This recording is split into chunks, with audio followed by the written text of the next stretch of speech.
Welcome to the Dragon's Tome. This is episode 181. We're going over every Dragon magazine in order, chronologically, not in random order. We're actually doing it in the correct order. We're up to May 1992. My name's Rob. And I'm Jack. And I'm Chopper. And we're here to talk about said magazine with the cover by Robin Wood. I found out Robin Wood is a female. Never knew that. I think we did at one point. Probably. Did she do a cover for it one time? Yeah, does quite a few covers. This cover is called Never Set a Cat on Fire. I don't know why it's called that, but there's lots of kitties in it. And there's three cats and the fireball. There's lots of hidden names and things in it. And that's probably I can only child. find one. Did you guys look? I don't look that closely. It seems like a lot of effort. I found the gumball machine, but I couldn't find the skull dentures. I had this magazine, and I know that I had poured through it, and I know where Robin's name is, and I know where certain ones that I just kind of remembered. But the scan and the size, I was like, it'd be a fool's errand. Yeah, the scan's not the best. You can see a lot of wear on this cover. She does say there's a phone book in here, and I couldn't find that either. I remember it being like a crisp, clear. Like the magazine was this, you can see it's lost some in compression or whatever they did. Mm-hmm. Well, I think this magazine was also a little worn too, because you can see on the spine here, in the top left, where the gumball is. It's rubbed. It's rubbed. But Never Set a Cat on Fire. So there you go. Fun little cover. Lots of little Easter eggs and lots of kitties and lots of magic. And I wonder if that's her husband and her son. Yeah, possibly. I think it says it's. But he's a very angry man though, because he's flipping everyone off. Wrong finger. I think it's hard to tell. What's going on with those fingers? I think that it looks like he's flipping someone off. It's his pointer finger, but I think it's his pinky fingers bent over in a weird way. I think that's what it is across the palm. Yeah, a lot more. There's people who can do that.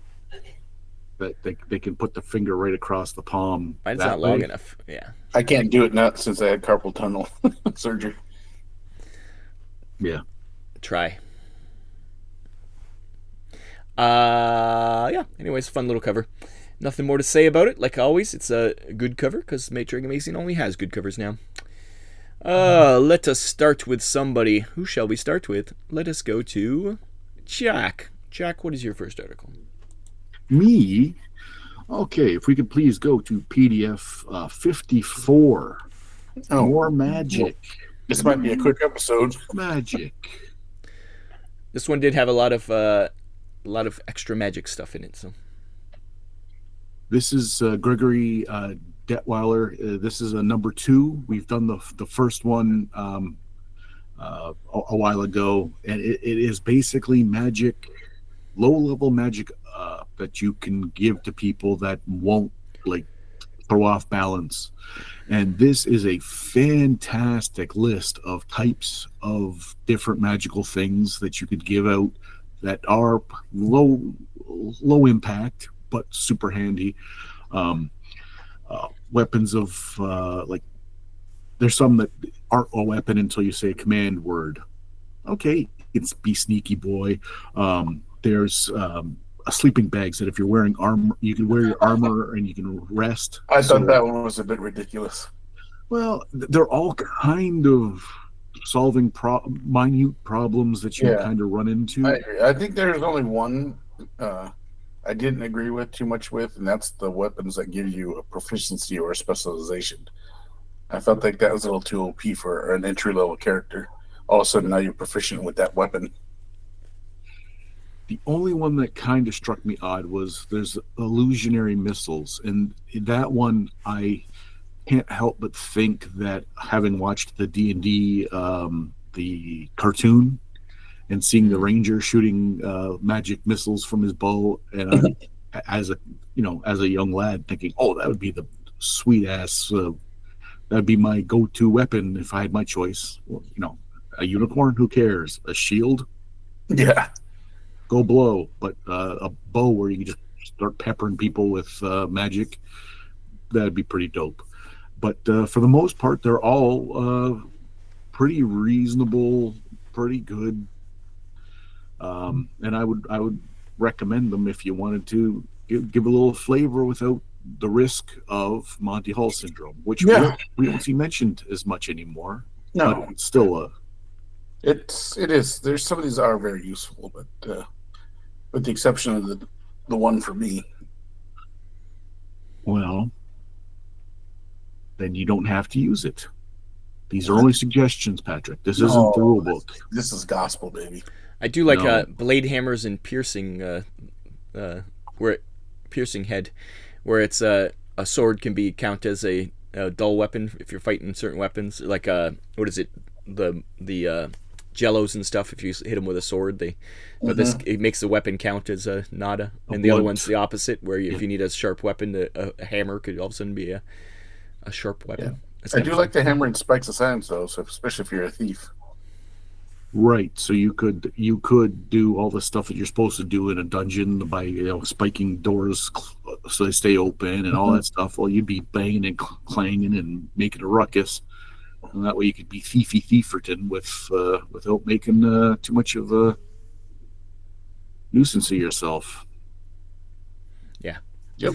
Funny things like that, but yeah, little useful, not overly powerful, just little useful stuff. Exactly. Okay, Patrick, what's your first article? And my last article? You only had one article? Oh, I had no. 2, and Jack sniped me. You only have 2 articles, this whole thing? I did. Yeah, it wasn't the best. I didn't find too much in this for myself. This might be a very short 2 articles episode. Is the rules. So, Patrick, you can't chastise him for following the rules. Oh, I can, and I did.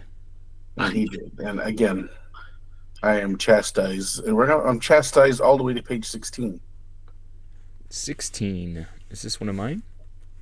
No, Pages from the Mages. Another set of spell books from Dr. Greenwood, long-time listener, long-time friend of the show. It's as you know, Pages from the Mages is Dr. Greenwood's introducing just legendary spell books of yore in the Forgotten Realms. In this new set, there is some really nice ones. I think this Galadaster's Orizon is kind of crazy. I mean, it has some crazy spells in it. All the fire staff and the grappling gas and the sting and everything. This, if you got your hands on this spell book, you would be out of control. And in Dr. Greenwood Esquire fashion, it's got what the book looked like, the history. Yes. Before you even like we just talked about in last week's episode about describing your magic items. It's a living, breathing item before you even crack it open. Yeah. Also, spellbook of note is the one by Laurel Blackstaff's. If you're a follower of the Forgotten Realms, Kelvin Blackstaff's once apprentice and / now lover. Ooh. She in the history of this book, she goes kind of crazy a little bit and becomes bad. Sexist. Bitches be crazy, am I right? Crazy. But this is her spell book. I did not say that. Lost, and it gets lost, and I just repeated it. I like to distance myself from those two. Blindly, it just. But she lost it in her madness, and now it's just kind of out there. It does have some good spells in it. My favorite is the Black Staff, which is the name of the Archmage, and it imbibes a non-magical staff or club or a piece of wood, anything with all these really cool properties. Like it can never harm the caster. It strikes as a +4 weapon. It drains hit points, and you can touch something with it and dispels magic. And a bunch of other things. Causes mental damage. Yeah. So I think there's all in all in this article there's 3. Tasso's Arcana Bula. That sounds like a drink. Can I get Arcana Bula, please? There's 2 Arcana Bulas. I think they're the round ones. Oh no, it's rectangular. Yeah, because hers has got 2 round platinum discus covers too. Laurel. So why is there 2 Arcan Bulas then? I don't know. So Arcane, probably from Arcane. Bula, why would it be? Oh yeah, there is 4 spells here. Arkambula June. I missed that one. Mm-hmm. But yeah, I mean, you can't go wrong. These are very powerful. Add them to your as you see fit. Um, but just like anything else, Ed Gridwin writes, it's not bad at all. Because And we are a little biased. He is the unofficial fourth host of the show and a friend of the pod. So we take that with what you will. We have to admit when there's ads, and we have to admit when we're praising Dr. Greenwood. Yep. Which I don't think's that bad because he deserves all the praise. I'm going to go with my first article on page 8, obviously, because it's the editorial. Maybe, if I can actually go there. There we go. Pretty much, Roger talks about Lord of the Rings scholarship and how you can take lessons from Lord of the Rings in the scholarship to how to build a better setting, because there's a few books that go really into the depth of all the background on Lord of the Rings without having to read the Silmarillion. That does it all for you and explains all the characters and all that. Everybody has backstories and the overarching macro events and how the micro events affect that. And he said that you can learn from that in your own setting where there's big things happening, but little things can be influenced by it and also influence the big things, like Lord of the Rings. Even a little hobbit could change the world, but not necessarily. Like things are happening around you that are changing the world, but you may not be even part of it, but it's still a setting, part of the background of the setting. So, and maybe you get involved, maybe you don't, but it's still there to make it all felt lived in. And I thought it was a very cool article. He does go on about a example for a very long time, which I think is just filler. But the actual point of the campaign, building a cool campaign, is kind of neat. So if anybody's interested, there's 2 books that he was talking about, which is A Guide to Middle Earth by, Robert Foster, and Master of Middle Earth by, I can't even read the name on that one. By Paul H. Kocher. So if you're interested in background of Middle Earth, I wonder if these are still available. I bet there's even more scholarly things out now since it's so huge. Oh yeah. These are like early scholarship for Lord of the Rings, so it's kind of fun. Probably not even that early. I'm sure when it first came out, I'm sure there were scholarships because it is such in-depth world that Mr. Tolkien built. But fun times. A little interesting, Roger E. Moore. He always little fun tidbits. Anyways, that was my first article. We're back around to the Jacques. Okay. If we could go to page 97, please. The Marvel file. Yeah, you just love this one because it's got elf flight. Yeah, I saw that. I was like, that's got to be 100% Jack.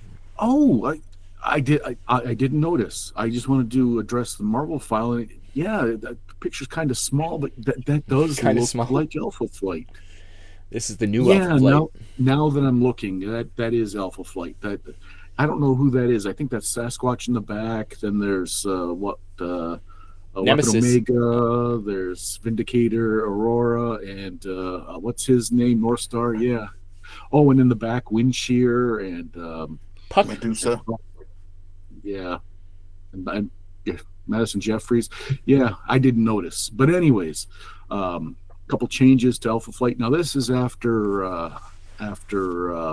John Byrne is gone, and that's when I didn't follow along as much. But they're back to documenting the changes in the Marvel universe that are happening. And so yes, you can say that who's in Core Alpha now, who's not.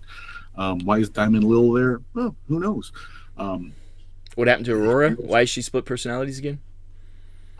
Yes, which is back when I was like, okay, you already wrecked Puck, and Jean-Marie Bouvier, who is Aurora's name, she used to have split personalities, and then Walter Langowski, who is Sasquatch, actually he did an experiment on her because he was afraid she was in the anti-mutant height of anti-mutant. He said, well, he could he could rewrite her DNA so that she couldn't be found out as a mutant. But the problem was it made her two personalities. One, the liberal,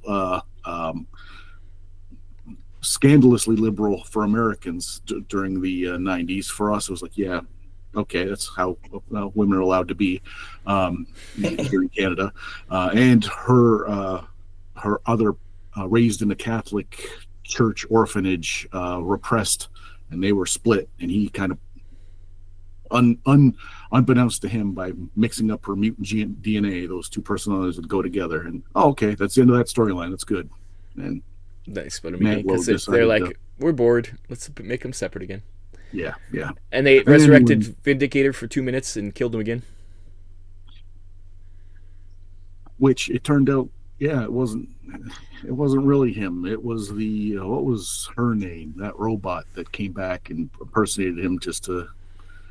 What was her name? Needless to say, this whole Marvel file is useless because everything changes so fast in the Marvel world that you read through this and it's just like, I think it talks about how Legion died and he'll never be back. Legion will never be back because he got just destroyed. There's no way he's coming back. Meanwhile, Legion's been back multiple times.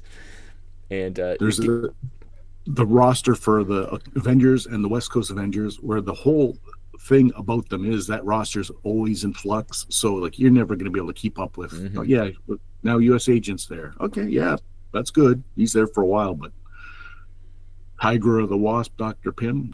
Actually, this is when I started collecting West Coast Avengers.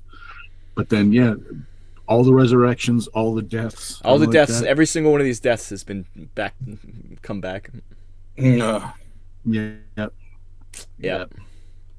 And, it's pretty funny to read through it because it's just like, like the whole thing about Vance Astro and all that whole background, and there's so many weird stuff that this is like a real snapshot of 1992. Right. And you think, okay, well, resurrected villains, and you look at Silvermane, like why? Parax, Mystique, they all should still be dead. Like there's no reason to bring them back at all. They're all better off dead. Mystique is good. That's anti-LGBTQ. Jack, you watch your P's and Q's. Is Mystique her and Destiny are they've been a thing forever, and really it turned out recently that Mystique is actually Nightcrawler's father. Wow. Destiny's the mother.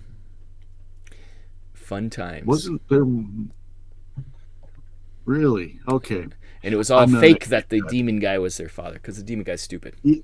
Yeah, I thought that it was like a Satan amalgam. He's dumb. One of the Satan amalgams. They cut that right out. Chris Claremont's like, fuck that shit. Not no, it was Mephisto, not all the ones that are Satan-y. One of the Satan-ys. But anyways, this is I read through it and I was like, yep, that's not true. That's not true. That's not true. This is all different. No, that's not true. Fun. Yep. I like it. Uncle Ben and Batman's parents. Those are the only ones that stay dead and never come back. Used to be Bucky, but he came back. Yeah, he came back too. I would argue that Uncle Ben has come back 19 times in different iterations, but never in a single Spider-Man storyline. Are you mistaken? Are you thinking about the rice-based food product? Yes. Okay. Then yes. Then that all makes sense. Yeah, instant rice is the way to go. Yeah. Pat's like anti-instant rice. It's his Filipino nature is like. Yeah. It offends me that there's instant rice. Pat, any more articles? I got nothing. I can't believe Jack had more articles than you. I am sickened by this whole situation. Well, Jack stacked mine. It doesn't matter. You should have backups. I'm sickened. I think he did the right thing, and I applaud him for following the rules. I'm going to go to page there really wasn't anything here for me, honestly. 105. This joke right here is once again a snapshot. Because who remembers the "Please don't squeeze the Charmin" commercials for toilet paper? like you have to be like such a slim time period where that was like relevant. But it's a Yeti squeezing the shaman, and the guy saying, "Please don't squeeze the shaman." I laughed. And it's the guy from the commercial. Yeah, fun, and nobody will get that joke unless you were alive in 1992 and watching TV. Yeah. No, Gen Xers going wild right now. Woo! Millennials going. The only thing we're missing is the Purina Chuck Chow wagon running across the kitchen floor. Mm. It had the song going. Yeah. It was this little remote control thing going through. I don't think it was remote control. I think it was claymation. Really, you think so? I think so. I'll have to go to YouTube and find one. Yeah. Anyways, that was my last article. So I feel like I need to defend myself now that Rob just called me out. Let's be honest. The other two articles of worth here are the Sorcery and Strategy, which is basically magical tactics on a battlefield, and how to become a general as a wizard. Wizard. It's just all Sun Tzu sayings, but with magic. But with magic, so it's kind of ridiculous. And then the other one was improving the abilities of your familiars. And this article went on for hours of tables on just the spell Familiar Enhancer. Yeah, wow. It was just adding abilities to your familiar, and there's not much. There wasn't much of these two articles. The Magic and Strategy one was just you take the wizard out of it, and you got strategies for everyone else. Yeah, Well, I applaud you. You're a person that's not afraid of telling how it is, and like when you called J.R.R. Tolkien the poor man's Bryan Sanderson, I was like, I don't use his real name, Jack. But use the man's real name. It's Brando Sando. How dare you use the wrong name? His name is Brando Sando. I don't know who it is. Pat said it. I don't know. Like, I want to go along with the bit, but I don't know who this guy is. But Brando Sando. He's only like the freaking biggest fucking fantasy author in the last 30 years. Millions of dollars in Kickstarters. Listen, I didn't see his books in secondhand half-price books. I guarantee they're there. And if it's not Tom Clancy, I don't read it, so I don't know. Well, you have a discerning taste. If it's not a Clive Cussler book, I don't know what Clive it is. Cussler. Both very good. Well, I think we're all out of ads, right, guys? Or out of articles, right? Yes. We're gonna go to ads. This is a very slim. Slim. Once again, every time we hit a magic one, and none of us are real big magic guys, it really puts a damper on our enthusiasm. I mean, it wouldn't be such a damper, honestly, if there were some just. I hate to say it, these were not good magic user articles. Yeah, they were kind of meh. But I will say I have 4 ads, so I'll make up for it in the ads. So well, again, I have 3, so we're gonna probably cross over here. I'm sure. Pat's spitting the hard truth about the magazine and the authors. Much like when he said that the Loch Ness Monster was just a poor man's Ogopogo. Like, well, it's a bold statement, but he's willing to. Or Champ. What about Champ? I think Oingo Boingo was a very underrated band. So from Lake Champlain. What about Champ? Anyways, first ad, Jack. Since you only have one ad, I know you only have one ad. Please choose 121. So we can just go to page 27. Please. Oh, we didn't even choose it. You left it to us. The Oath and the Measure. Now that's art. Well, we've discussed in the past bards. Now look at that Ian Anderson, Jethro Tull looking MF. That's why he likes it, because it's Jethro Tull's his favorite band. With his scrotal scrotal coin pouch up there. I'm helping. And the warrior's like, help more. I know that guy's the Sturm. Sturm, I think is his name. Whatever, Sturm Brightblade or something like that. He's gonna get smoked by the poor man's war duke here, and he's up there fiddly-deeing. Fiddly-dee. The best part is that he's literally he's got himself a little Aboriginal didgeridoo stance. Well, that is Ian Anderson from Jethro Tull. Like if you pull up a Jethro Tull, best of Jethro Tull, you're gonna see that's how it is. Like, so yeah, I'm the book, sure, whatever. Like I said, if it's not Tom Clancy, I don't read it. So yeah, it could be good, could be bad, but Wow, it's not. These were all prequels for Dragonlance, and it's not written by Hickman and Weiss. So this is written by Michael Williams. I wonder if any relation to Lorraine Williams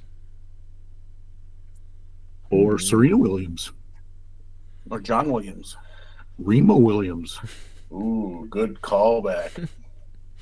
I hate you both. Master of Shenanju. Pat, what's your article? And please say it's page 121. All right, I'll say 121. Thank you.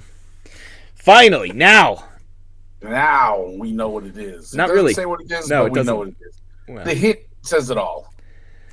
The hint is It has stupid. something to But do with Gary Gygax and fantasy. If you don't know what that is, my question is this the one that TSR sued the shit out of him and wouldn't let him release it? I think so. So this never actually happens, I think. Because it's not Dangerous Journeys, because Dangerous Journeys looks different. The cover is different. Hey guys, there's a phone number at the bottom. Do you think I should just try and call it? I think we No, this is Dangerous Journeys, Pat. Oh, this is Dangerous Journeys. Yep. All right. And yeah, I believe this is the one that they got sued for, if I'm not mistaken. They got sued, but I think it did come out. It did come out. Maybe this wasn't when they got sued for then. Yeah. Yeah, because Dangerous Journeys was. It just failed. It did come out, but it just did very poorly. It looks like it did not do well. Yeah. That's why that paragraph where the alliance definition makes more sense though, because you have Gary Gygax never worked with GDW, who was the quote unquote enemy, one of the enemies of TSR's. Yeah, joining forces now. But yeah, So. this is Dangerous Journeys coming out, but it's after all that hype, and it's just Gygax stuff being printed. Poor Gygax stuff being printed. Boring.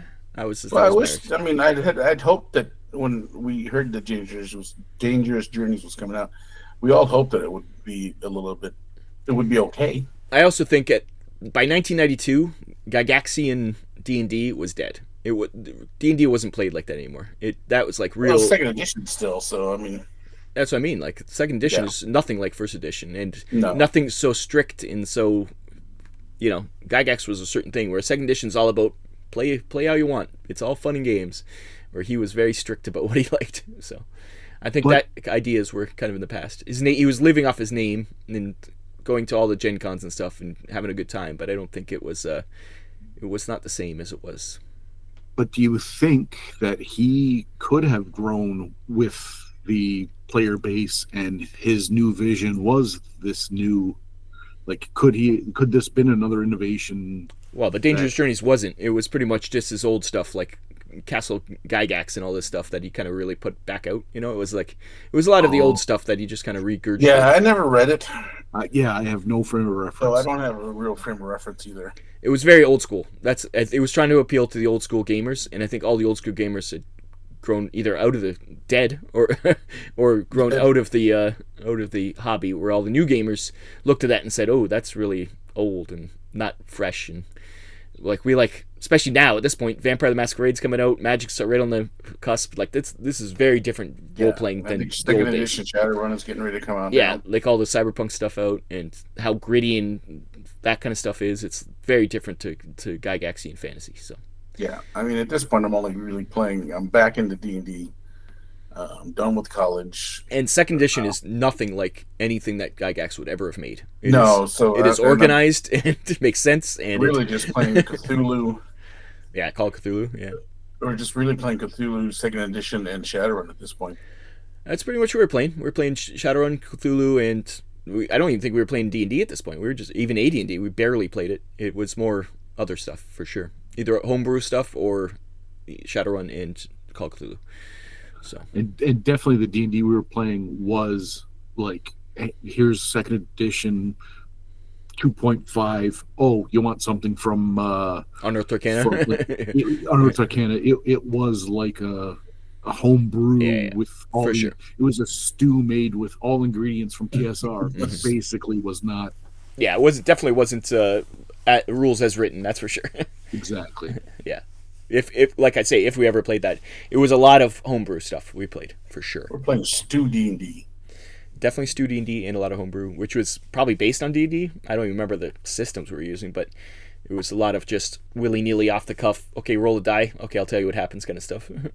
And within a year, we were writing our own anyways. Yeah, that's what I mean. Like, yeah, like within, I think by now we were probably at this point because we were definitely in high school and we were definitely, yeah, making our own games. Faux show.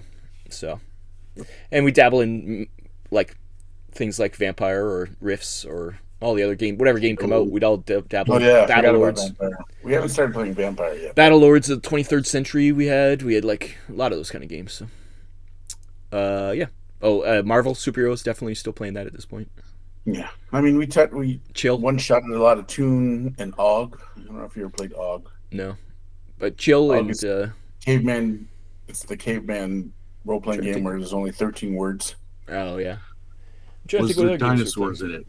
Because we know how Rob feels about dinosaurs. But are they no, dinosaurs that Rob says are dinosaurs? There's certain things that are dinosaurs and other things that are just early mammals, which are bullshit.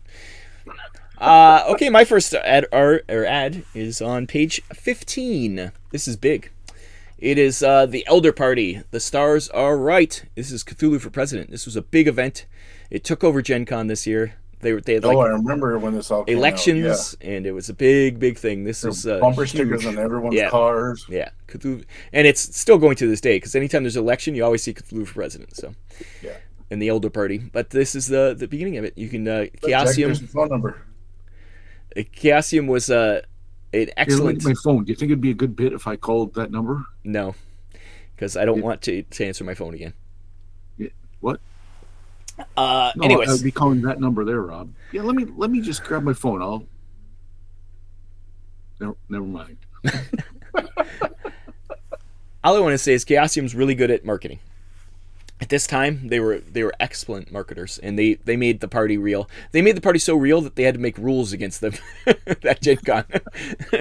So, when you have people with placards marching through the dealer hall, causing a scene, it's a fun time. To this day, I would buy a T-shirt that had that on it. Like I would. I think you can. Go to chaosium.com. I'm pretty sure it's there. I still think it's still there. Yeah. The stars are right. Don't tempt you with a good time. Don't tempt me. Stars at night. Jack, what is your second ad? I see. Deep in the heart of Texas. Sorry. No. Is it noise canceling on? I didn't hear him clacking. I didn't either, but I don't think noise canceling's on because you heard my clacker. Jack actually didn't clap his hands. He was doing miming clapping hands. Jack has no more ads, I assume. So no, sir. Pat, what's your next ad? 67. City 7.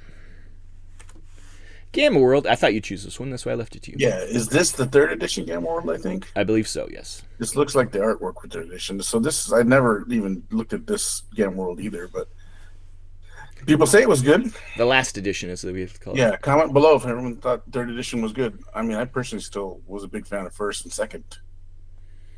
2nd probably more than 1st, but... Yeah. Did it need another edition? Probably not, but did they need cash flow? Yes, they did. Yes. And I think 2nd edition was still black and white covers. This went full color. Yeah, and this is the classic logo and everything that I remember. So yeah. That's all you have to say about this one? Yeah, I mean, it's Gamma World. What are you going to say? Gamma World was an awesome world. I enjoyed it. It's too bad it just didn't... it's an awesome world. Just didn't stand the test of time. Didn't it? I mean, I don't know who's got it now. I think someone put it out there, I think, again. Was it the new TSR? The racist TSR? Did they have Game World? No, it was someone else. Yeah. Go to your ad now, look. My ad is on page 87. And this is the Vampire Masquerade that I know. None of those weird ads and you're like, what the hell is this? This is a sexy girl, some weird, like, some kind of poetry, and all it just says is Vampire the Masquerade. This is the Vampire Masquerade that I know. Yeah.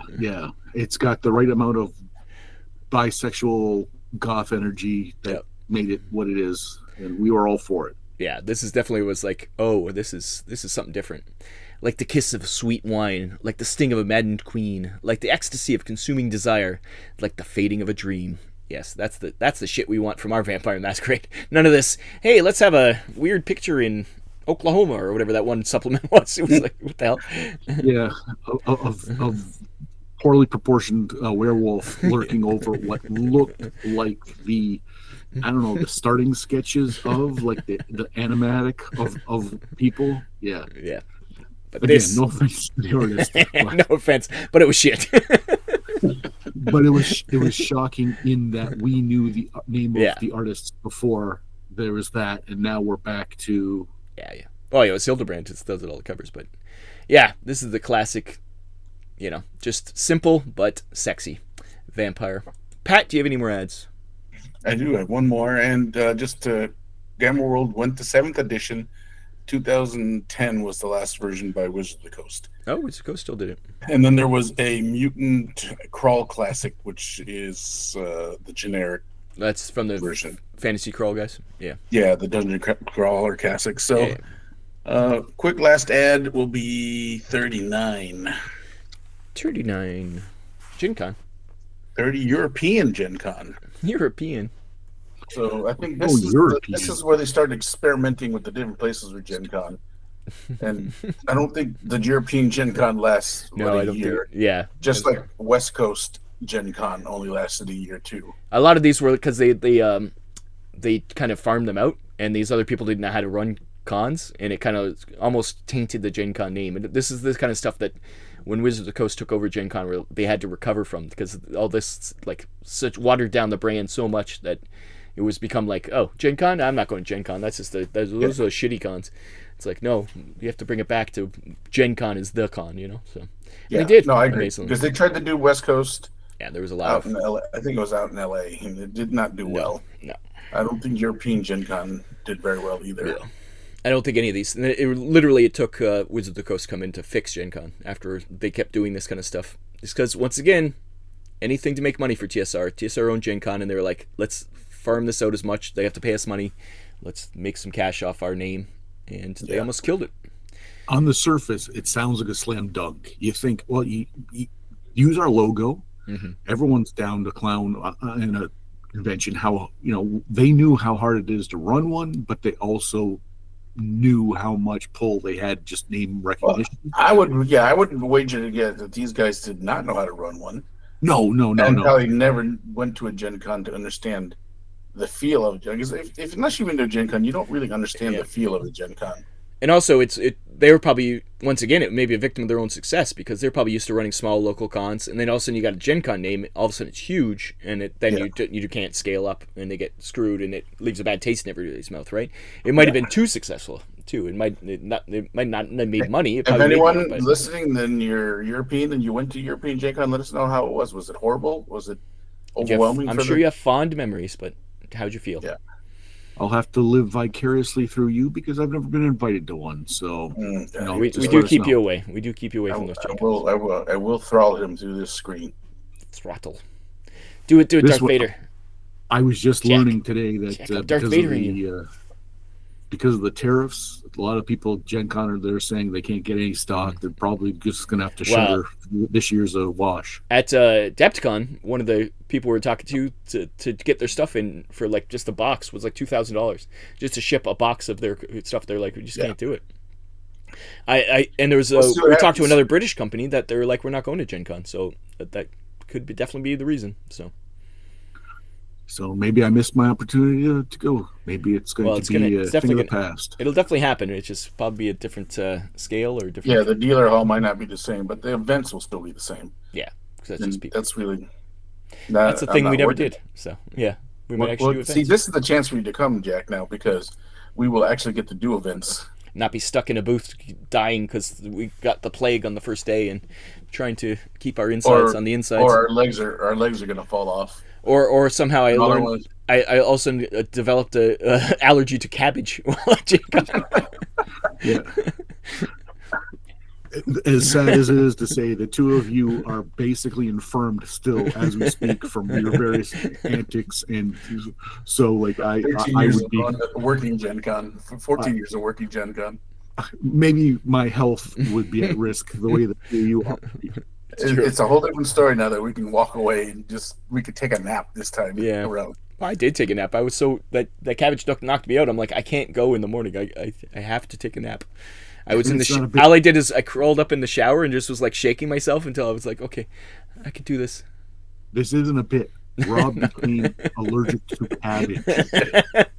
Rathskiller got me. I will even say we went to Rathskellers and we got what was it? It was like some kind of like a meat plate with like all different meats. It was a sausage place. Yeah, It but was it had a beautiful purple different cabbage brats. It on was there. different brats. It was good. Jack, you'd have loved it. Rathskiller Jack, just to go Jack, to Gen Rathskeller's Con. your Yeah, restaurant. that's right. That is Jack's restaurant. That's the 100%. fact that Jack's never been to Rathskellers is a real Schnitzels sad and day. The schnitzels and everything. Sausages, like oh yes, I Bavarian always get a schnitzel. pretzels. Oh, I can't Some eat any German of it. potato salad, Oh, some everything. kraut. Oh, yes. everything. Oh. Yeah. It is. It was It's the kraut. Jack's. It was the kraut that killed Rob. It was actually. It wasn't even kraut. It was like a purple cabbage. It was very good, but it killed me. Yeah. And I remember at the time, I think Ronnie was just like, "Don't eat that," and I did anyways. Anyways, my last ad is on page 91. Oh, we're still doing the show? Yeah, this wasn't just us talking. Oh, okay. Where are we going? 91. This is 91. BattleTech Technical Readout 3055. This was one of my favorites. The behemoth on the cover there, and it was one of my favorite ones. This is like the real nice art. They had colored panels in it and some fancy stuff going on. This is one of my favorite technical readouts. Pat would hate it because the clans were involved, but Yeah. one of my favorites. This was my like jam at the time. I own this Is this one. a Jade Falcon? 'Cause, It is a Jade Falcon. yeah, I can see it on the leg. Stupid clan. It's on the shoulder too. Yeah, love it. Love this. This is based on a Macross vehicle too. I believe so.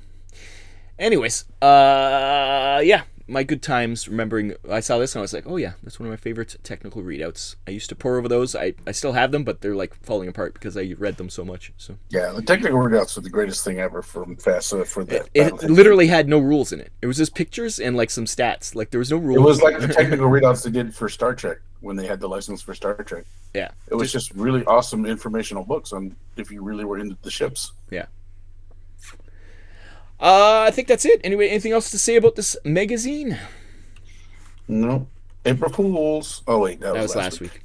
It wasn't a joke, this magazine. It was a joke that it was all about Magic, and we didn't really have that much to talk about. But we filled time by reminiscing about Gen Con, so it all worked out in the end.